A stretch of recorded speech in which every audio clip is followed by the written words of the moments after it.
Ya, pertama-tama saya mohon maaf, ini agak telat. Apa namanya, laptopnya dipakai sama anak saya. Jadi hari ini emang Zoom-nya banyak, dia ada 2 Zoom. Kemudian saya juga lagi butuh. Tapi nggak apa-apa.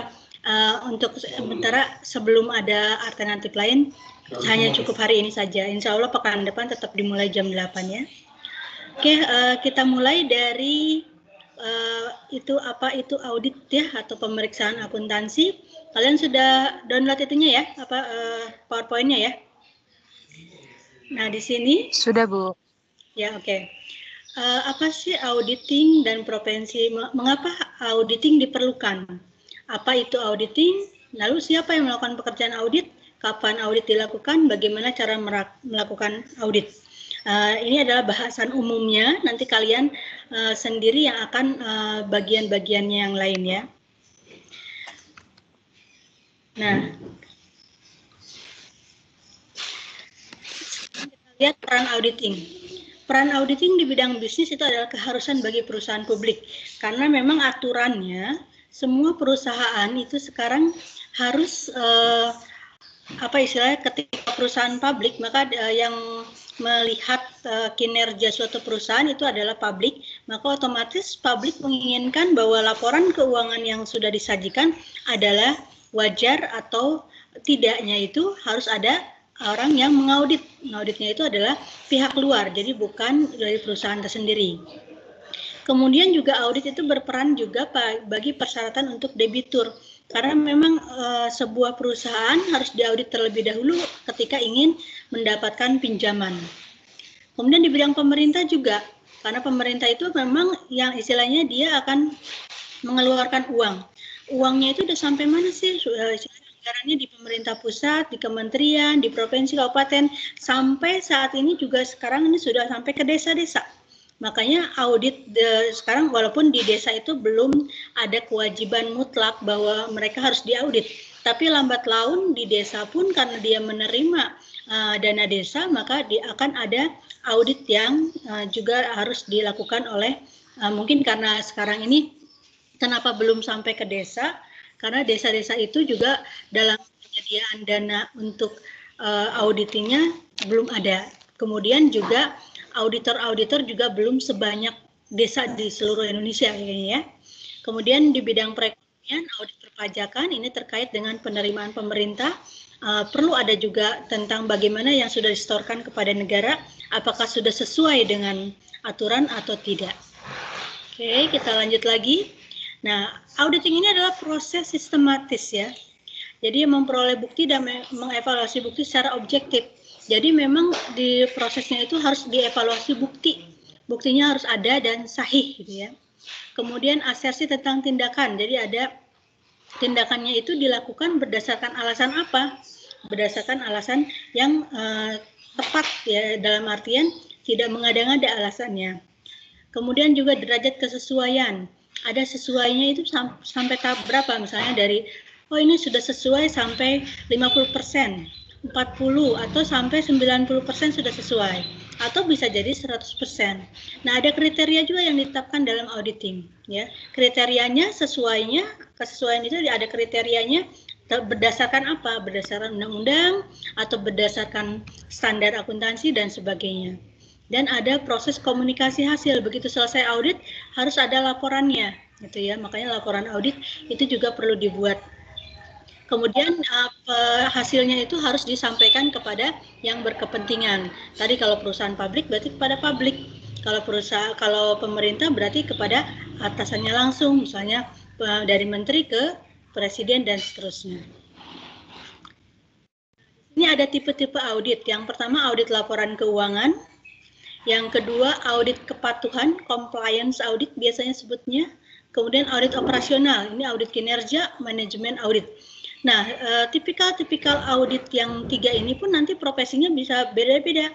Audit laporan keuangan itu namanya auditor, dan ini biasanya namanya akuntan publik. Kemudian audit kepatuhan, ini bisa dipakai oleh internal audit, dan juga audit operasional, ini audit untuk kinerja ya. Kita lihat audit laporan keuangan. Audit laporan keuangan ini untuk memperoleh dan mengevaluasi bukti tentang laporan keuangan suatu entitas dengan tujuan untuk memberikan pendapat apakah laporan keuangan tersebut telah disajikan secara wajar sesuai dengan prinsip akuntansi yang berlaku umum. Jadi, pedoman dari audit laporan keuangan adalah prinsip akuntansi yang berlaku umum. Ini adalah terkait dengan yang dikemukakan oleh Ikatan Akuntan Indonesia. Kemudian audit laporan keuangan ini hasilnya dipakai oleh pemegang saham, oleh kreditur, instansi pemerintah, juga masyarakat umum, karena ini memang untuk perusahaan publik ya. Kita lanjut lagi untuk audit kepatuhan. Audit kepatuhan adalah memperoleh dan mengevaluasi analisis bukti untuk menentukan apakah aktivitas keuangan atau operasional dari suatu entitas sesuai dengan kondisi, aturan, atau perundang-undangan tertentu. Laporan audit dapat berupa ikhtisar temuan atau pemberian pendapat tentang kepastian, assurance, atas kepatuhan dengan kriteria tersebut. Jadi ini audit kepatuhan lebih menyesuaikan dengan undang-undang yang berlaku ya. Kemudian audit operasional. Audit operasional memperoleh dan mengevaluasi bukti tentang efisiensi dan efektivitas dari kegiatan operasional. Jadi sehubungan dengan misalnya di cabang itu kegiatan penjualan itu sudah sesuai SOP atau belum? Atau juga pemberian uang kas kecil di setiap divisi itu apakah sudah sesuai atau belum? Ya. Oke, sebelum saya lanjut, ada pertanyaankah? Belum ada pertanyaan. Saya lanjutkan lagi ya. Sekarang tipe-tipe auditor. Tipe-tipe auditor yang pertama adalah auditor independen. Anggotanya ini harus terdaftar di dalam anggota IAI, Ikatan Akuntan Indonesia, kantor akuntan publik. Nah, di sini kalau kalian mau jadi auditor independen, kalian bisa mengikuti pelatihan dan juga sertifikasi dari Ikatan Akuntan Publik Indonesia, IAPI ya. Jadi ini ada tipe-tipe auditor. Nanti kalian bisa ke sini untuk bisa dapatkan sertifikasi sebagai akuntan publik. Auditor internal. Auditor internal itu bisa dari karyawan perusahaan. Tapi lebih bagus lagi kalau kalian mendapatkan sertifikasi dari Yayasan Pendidikan Internal Auditor. Nah, di sini ada ketika punya sertifikasi, istilahnya akan kepake kalau misalnya pindah kerja, tetap jadi auditor internal, tapi karena punya sertifikasi, mungkin penghasilannya akan nambah lagi. Nah, untuk auditor pemerintah dari BPK dan BPKP Irjen, Itwilka, Bawasda, dan seterusnya, ini biasanya ketika mau masuk badan pemeriksa keuangan atau kalian sudah menjadi PNS di BPK, di BPKP dan lain sebagainya, biasanya ada pelatihan-pelatihan untuk meningkatkan kompetensi dari auditor-auditor. Tapi biasanya untuk ini juga harus dari jurusan akuntansi ya, akuntansi atau yang sudah mendapatkan certified akuntan CA ya. Nah, untuk CA sebenarnya kalian tetap bisa ujian CA ya. Kalau lulus dapat gelarnya CA juga. Oke, lanjut ya. Nah, persyaratan dari profesi tersebut adalah ada pengetahuan khusus, ada proses pendidikan formalnya. Proses pendidikan formal ini adalah salah satunya adalah sudah menyelesaikan S1. S1 di bidang sarjana akuntansi atau sarjana bisa pendidikan akuntansi juga bisa. Ya, tapi mungkin nanti kalian harus belajar lebih giat lagi karena beberapa materi ada yang dipahami lebih lanjut ya. Ada persyaratan menjadi anggota, nanti bisa dilihat di masing-masing kompartemen itu ada akuntan publik, ada akuntan internal audit dan seterusnya. Dan ada kode etik yang harus dipatuhi dari setiap masing-masing profesi tersebut. Setelah ada mematuhi kode etik, baru ada lisensi. Jadi ketika kalian sudah selesai lulus menjadi akuntan publik, maka ada lisensi. Ketika punya lisensi, maka kalian bisa buka kantor akuntan publik sendiri ya. Kemudian kepentingan publik di sini otomatis ketika kita sudah melaksanakan kode etik dan ada lisensi, maka ini juga publik akan percaya bahwa kalian adalah seorang auditor.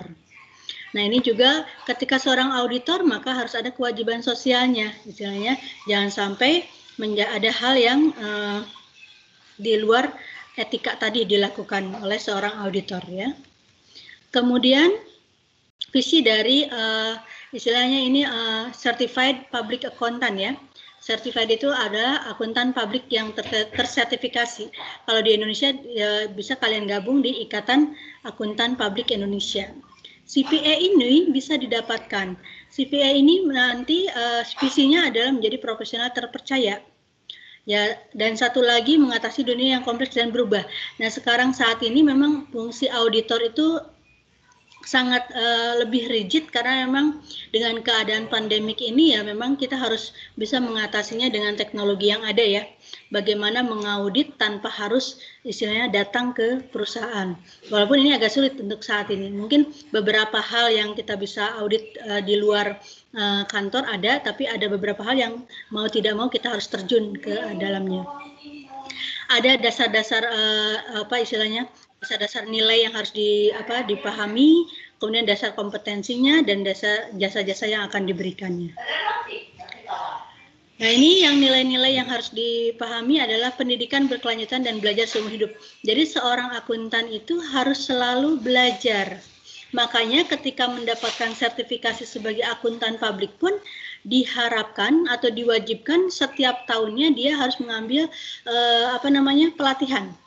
Minimal dalam 1 tahun itu dia melakukan pelatihan 3 SKP. Atau ada juga syarat yang lain misalnya 8 SKP per tahun. Jadi kalau dia belum mengadakan pelatihan, maka dia bisa jadi sertifikasinya akan gugur. Nah, ini terkait dengan pelatihan juga nanti timbul kompetensi karena memang perubahan dunia ekonomi semakin hari semakin berkembang cepat, maka kompetensi pun harus mengikuti sama cepat. Integritas, karena bagaimanapun juga kita butuh integritas ya. Integritas itu ada bagaimana keloyalan kita terhadap profesi ini. Jadi tidak boleh sembarangan, istilahnya ada kode etiknya. Nah, ini juga mengikuti perkembangan bisnis dan objektivitas dalam artian kita memberikan pendapat berdasarkan bukti. Tidak boleh sembarangan kata si A, kata si B tanpa ada buktinya. Kemudian core kompetensinya, kompetensi yang dasar yang harus bisa dilakukan adalah ahli di bidang komunikasi dan kepemimpinan. Makanya nanti kalian juga harus bisa komunikasi dan juga bisa memimpin ya. Berpikir strategis dan kritis, fokus pada pelanggan, klien dan pasar, mampu menafsirkan segala informasi dan mengikuti perkembangan teknologi. Ini syarat wajibnya ya. Kemudian servisnya, asuran dan information integrity. Tadi keyakinan terhadap informasi dan integritasnya. Jasa teknologi. Sekarang ini istilahnya? Teknologi semakin berkembang, maka mau tidak mau ada buka layanan teknologi secara daring dan seterusnya. Konsultasi juga bisa secara daring, perencanaan keuangan, dan jasa internasional. Ini berarti harus ada kemampuan bahasa juga. Oke, tunggu dulu. Sebelum saya beralih, apakah ada pertanyaan? Belum ada pertanyaan? Saya lanjutkan kembali ya. Oke, kita lanjutkan kembali. Sekarang kita lihat jasa kantor akuntan publik. Yang pertama adalah jasa penjaminan ya. Meyakinkan bahwa perusahaan itu telah diaudit dengan benar, itu adalah jasa penjaminan. Jasa atestasi, apa istilah tadi itu hampir sama ya. Antara jasa penjaminan itu adalah jasa atestasi.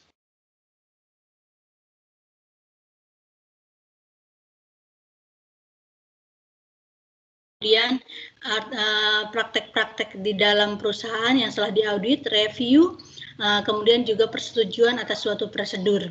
Itu adalah jasa-jasa di dalam yang namanya jasa penjaminan dan jasa atestasi lainnya, jasa audit-audit lainnya, jasa konsultasi juga bisa.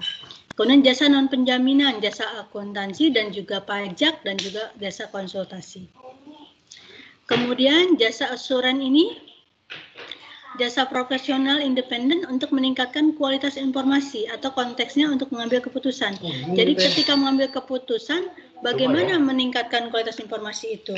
Contohnya, jasa penilaian risiko. Bila sebuah perusahaan akan mengambil risiko untuk mendapatkan kredit, maka harus ada jasa penilaian risiko. Jasa pengukuran kinerja, ketika sebuah perusahaan pemegang sahamnya ingin melihat kinerja direkturnya di bawahnya, maka dia boleh menggunakan jasa pengukuran kinerja. Elder Care Assurance ini adalah untuk informasi dari mana istilahnya bagaimana prosedur dari pegawai-pegawai yang memang istilahnya mau bekerja dan juga telah bekerja di perusahaan tersebut. Kemudian jasa atestasi, ini jasa audit laporan keuangan secara historis ya. Jadi memang kalau laporan keuangan itu yang dinilai adalah laporan keuangan historis. Kemudian juga tentang pengujian laporan keuangan prospektif. Jadi selain historis ada juga prospektifnya tetap ada. Jadi namanya peramalan laporan keuangan ya. Kemudian review atas laporan keuangan, juga prosedural, jadi persetujuan atas prosedur yang dilakukan. Kemudian audit itu ini salah satunya adalah mengaudit laporan keuangan, mengaudit apakah sesuai dengan prinsip akuntansi berlaku umum, ke opini positif atau pasti, ini terkait dengan investor dan kreditor. 8,1. Nah, pengujian ini di RCC pihak lain seperti laporan keuangan prospektif, ini adalah arti betul nggak sih prospektifnya suatu perusahaan itu, kemudian efektivitas pengendalian intern, kompilasi entitas sesuai dengan undang-undang atau peraturan. Contoh ketelitian penyajian materi pengarang dari buku ajar. Ini bisa juga kalau misalnya ini terkait mungkin dalam artian materi untuk buku ajar akuntansi dan lain sebagainya. Contohnya lagi ketelitian penyajian materi, kemudian kemampuan perangkat guna komputer. Jadi kita dicek dulu ketika perusahaan memakai software apa yang dilakukan dan juga betul nggak sih sesuai dengan apa yang dimaui oleh perusahaan. Ini juga bisa juga rata-rata suatu koran dibaca oleh masyarakat, itu juga bisa salah satunya. Kemudian review ini adalah menanyai manajemen dan analisis perbandingan informasi keuangan. Opininya bisa negative assurance, jadi keyakinannya malah negatif. Pre-review, tidak melihat perlunya modifikasi yang material yang harus dilakukan atas LK. Ini juga bisa hasilnya ini ya. Kemudian biasanya LK untuk interim dan LK non publik ini beda-beda reviewnya ya. Kemudian persetujuan atas suatu prosedur. Ini prosedur atas elemen laporan keuangan, kebalikan dari LK secara keseluruhan. Jadi ini adalah ikhtisar temuannya ada apa. Kemudian jasa akuntansi dan kompilasi. Bisa, jadi kalau akuntan publik juga bisa memberikan jasa akuntansi, bisa jadi buat laporannya bisa ya. Tapi kalau yang buat laporannya jangan sampai diaudit juga oleh kantor yang sama, kantor audit yang sama. Kalau yang buat laporan biasanya kantor audit yang lain, yang memeriksa juga harus ada kantor audit yang lain. Jangan sampai yang buat laporan keuangan dan yang mengaudit sama kantornya. Kan dapat dulu kan?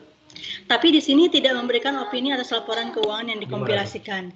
Jadi cuma buat laporan aja. Jasa teknologi, ini analisis sistem, manajemen informasi, dan keamanan sistem. Ini sekarang lagi banyak nih audit untuk tentang sistem ini ya, jasa teknologinya. Bisa memberikan software tentang akuntansi dan seterusnya. Konsultan manajemen, perencanaan keuangan, ketika perusahaan ingin punya kelebihan uang banyak, bagaimana dia menginvestasikannya, ini adalah jasa lainnya. Ini juga yang internasional terkait dengan perencanaan pajak antar negara, kemudian juga memberi bantuan dalam merger atau joint venture dengan perusahaan luar negeri. Nah, ini organisasi yang terkait dengan profesi akuntan. Yang pertama, Ikatan Akuntan Indonesia.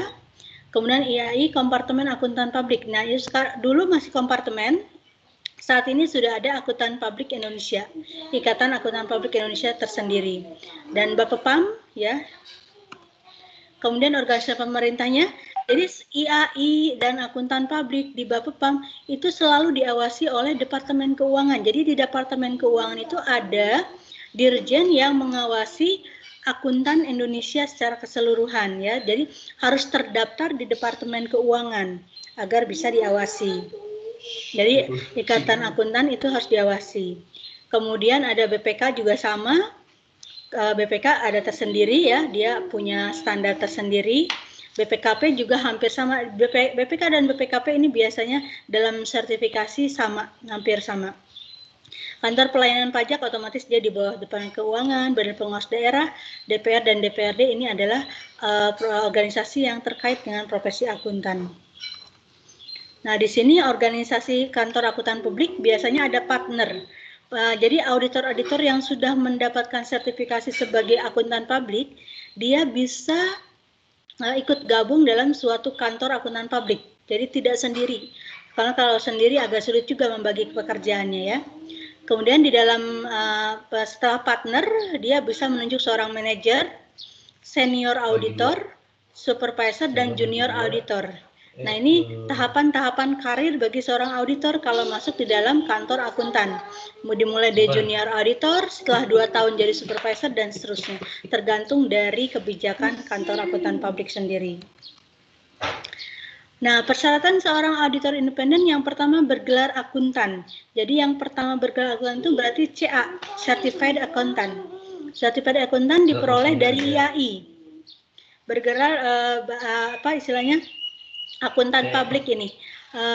Istilahnya Bachelor Akuntan Publik. Bergelar BAP ini Badan Akuntan Publik. Ini juga agak sekarang digantikan dengan langsung dari anggota IAI Kantor Akuntan Publik ya. Jadi BAP udah tidak ada lagi. Dan ada pengalaman audit ya. Pengalaman audit itu minimal 2 tahun setelah lulus ya.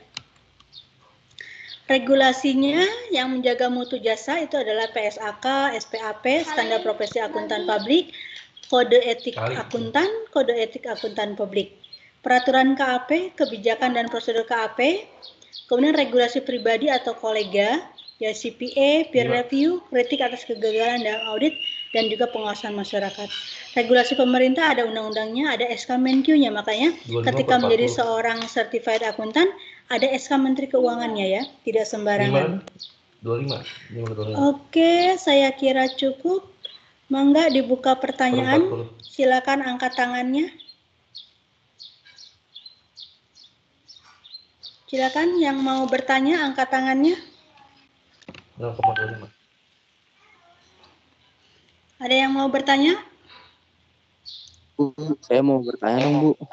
Ya, silakan. Ridwan ya? Aziz. Oh, Aziz. Aziz angkat tangannya. Apa? Ya. Belum kelihatan itunya. Oke.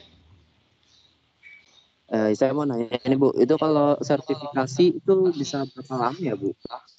100 tahun. Berpengaruh terhadap apa? Bukan berpengaruh, maksudnya berapa lama iniannya. Cuma nanya sertifikasi itu bertahan berapa lama gitu loh, Bu. Ya itu tadi, sertifikasi itu harus terus dipelihara ya. Jadi ada kewajiban dari yang sudah pegang sertifikasi itu diperbaharui. Artinya dia sudah harus mengikuti pelatihan dalam setahun misalnya minimal 8 SKP, 8 jam standar kompetensi gitu ya. Jadi kalau dia tidak mengikuti SKP itu dalam setahun, maka otomatis nanti ada pertimbangan untuk tidak diperpanjang ya. Jadi dan harus aktif juga dalam suatu ikatan profesi tersebut. Jadi memang harus terus ada iuran tahunan yang harus dibayar agar bisa terus berlanjut menjadi seorang akuntan atau sertifikasi apapun, biasanya gitu. Ada istilahnya ada iurannya per tahun. Kalau iuran anggota IAI, kalau bukan mahasiswa, kalau mahasiswa kalian bisa sebenarnya udah masuk bisa daftar di IAI sebagai anggota dan istilahnya iurannya berapa gitu kan. Kalau nggak salah di IAI sekarang iurannya 500.000 per tahun. Mangga, ada lagi yang mau ditanyakan? Saya Bu. Nanda. Ya, Mangga Nanda. Tadi kan ada jasa penjaminan sama jasa non penjaminan. Maksudnya itu apa yang dijamin ya, Bu? Gampang. Jasa penjaminan, keyakinan penjaminan itu artinya yang dijamin itu adalah objektivitas dari seorang auditor, ya. Jadi bukan jaminan harta, bukan, tapi objektivitas auditor. Dia melakukan auditor ini sudah sesuai dengan standarnya atau tidak, gitu ya. Sudah sesuai dengan prosedurnya atau tidak, itu harus dijamin. Dalam artian ketika dia melakukan auditor, dia sudah mengikuti prosedurnya dan juga ada standar etikanya, gitu ya. Oke, lanjut, silakan, siapa lagi? Ibu, berarti kalau yang non penjaminan dia nggak sesuai standar prosedur atau gimana? Nah, kalau non penjaminan itu dia tidak memberikan pendapat, ya. Jadi kalau yang penjaminan ketika dia sudah melakukan prosedur dia memberikan pendapat wajar atau tidak, gitu ya. Tapi kalau tidak ada jaminan dia hanya menyelesaikan suatu urusan, misalnya hanya menyusun laporan keuangan, menyusun laporan pajak, tapi dia tidak memberikan pendapat. Jadi 0,8. Gitu ya. Karena istilahnya pendapat suatu auditor itu di dalamnya terkait dengan etika. Maka ketika seorang auditor itu istilahnya melakukan kesalahan, maka istilahnya pendapatnya akan tidak terjamin untuk kepercayaannya akan runtuh, gitu ya. Ini bagi ini. Oke, lanjut. Siapa lagi yang mau bertanya?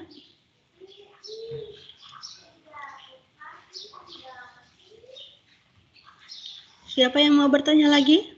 Bagi 2. Reza Ramadan, mangga. Udah Reza Ramadan? Iya, saya ingin bertanya, Bu. Tadi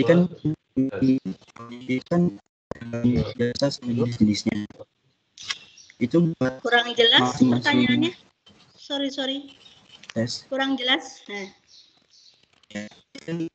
Auditor itu ada banyak jenis jasa dan jenis auditnya. Itu buat masing-masing itu ada profesi tersendirinya atau gimana? 0,1. Ya, ada profesi tersendirinya. Gini, kalau kalian sudah menjadi akuntan publik, ya, auditor apa misalnya, pertama akuntan publik itu berarti secara umum. Tapi nanti ketika kalian bekerja di kantor akuntan publik itu, rata-rata biasanya misalnya dia fokus untuk memeriksa atau mengaudit perusahaan minyak. Maka nanti ada kompetensi khusus lagi. Tiap auditor itu khusus untuk ada auditor yang hanya dikhususkan untuk mengaudit perusahaan minyak semuanya. Maka dia akan bisa menjadi ahli auditor untuk perusahaan minyak.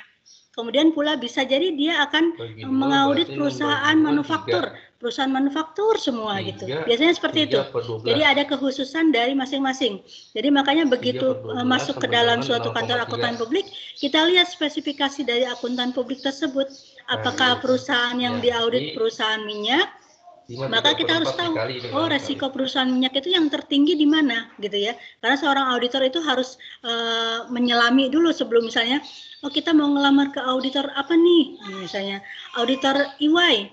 Auditor EY itu adanya perusahaan apa ya, berarti mereka perusahaan apa. Tapi kalau biasanya kalau kantor akuntan publik yang besar, dia tidak akan melakukan spesialisasi. Tapi kalau kantor akuntan kecil, biasanya dia spesialisasi biar tidak biar bersaing lah ya, gitu. Jadi kalau tidak spesialisasi malah diambil semua, malah tidak ada ininya lagi tidak ada targetnya, tidak ada kekhususannya kekhasan dari suatu kantor. Oke, silakan lanjut lagi. 425 kali juga. Saya rekam dulu. Ini kalian ada 42 orang ya? Kali 2 tadi. Yang satu kelas berapa orang? 44 ya harusnya. 46, Bu.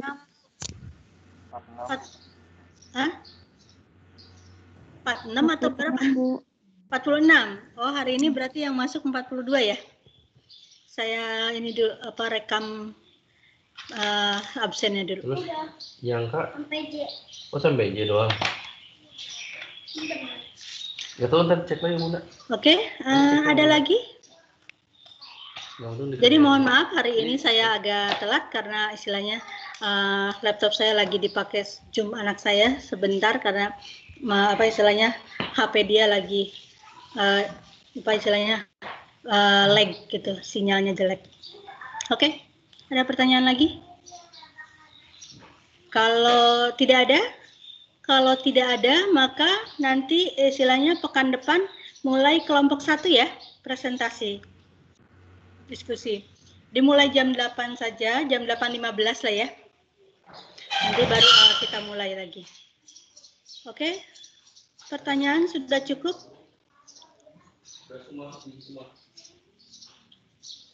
Ada? Siap, oh ya, nanti saya akan bikinkan grup assignment-nya. Jadi kalau yang mau maju, itu PowerPoint-nya dimasukkan ke dalam, ke dalam grup assignment-nya ya. Jadi ada tugasnya. Jadi tidak di-post di-post boleh, di-post di general post boleh, tapi juga tetap masuk untuk penilaiannya di assignment ya. Oke. Oke, terima kasih untuk kehadirannya. Hari ini kita sudah melaksanakan tentang profesi akuntan publik. Untuk minggu depan, selain kelompok 1 juga saya akan memberikan pendapat juga. Jadi tidak sekedar presentasi, lebih kepada nanti tanya jawabnya juga untuk yang lain. Boleh kalau misalnya tidak mau tampil mukanya, boleh di chat ya. Kalau ada pertanyaan boleh di chat atau di chat meeting. Jadi tidak perlu istilahnya langsung pakai suara juga tidak apa-apa. Oke, terima kasih semuanya untuk pertemuan kali ini. Saya mohon maaf dan undur diri.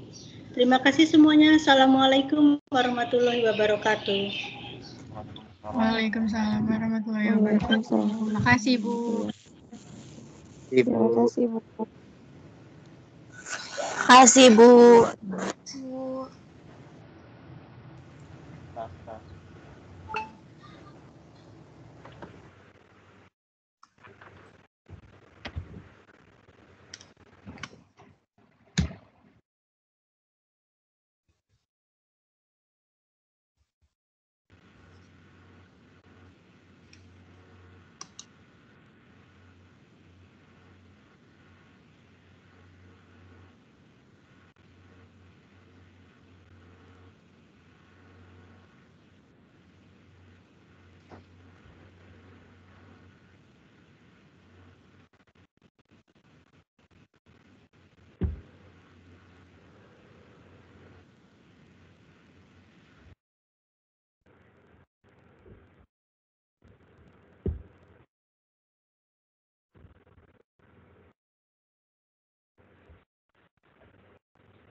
Tas.